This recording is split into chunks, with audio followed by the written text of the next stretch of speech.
ఏంది నా భార్యది message పెట్టుండదే, duty అయిపోయిందే కూరగాయలు తీసుకొని రండి. మన వాట్సాప్ లో చూసినా కానీ బ్లూ టిక్లు పడవు కాబట్టి చూడలేదని చెప్పేసి సరిపోతుంది.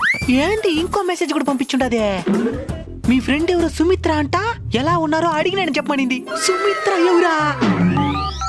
చెప్పండి. ఎవరు మే సుమిత్ర? నంబర్ ఏమని ఇచ్చిందా?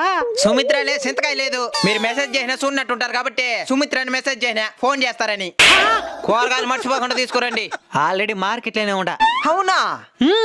మా కూలి కోమలి కూరగాయలు కొనాలంటే కూడా వచ్చిన. కోమలి ఎవరా? ఎవరితో? ఎవడి? ఎక్కడ?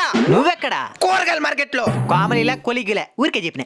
ఎడదిరి మార్కెట్కి వెళ్ళిపోయినావు కాబట్టి కూరగాయలు కొనుక్కొచ్చాయి. భయంగా ఉండదా? నాకేం భయమో, ఇక్కడ మా కొడుకు నరేష్ ఉన్నాడు కానీ వాడితో కూడా నడుచుకుంటూ వచ్చేస్తాం గాని. కొంపలు కుల్లరైపోయి మరకూడదా? ఎవడండి నరేసా? నరేష్ లేదు, సురేష్ లేదు, ఊరికడ చెప్పినే. కూరగాయలు కొంటాను, మీరు మోసుకరండి.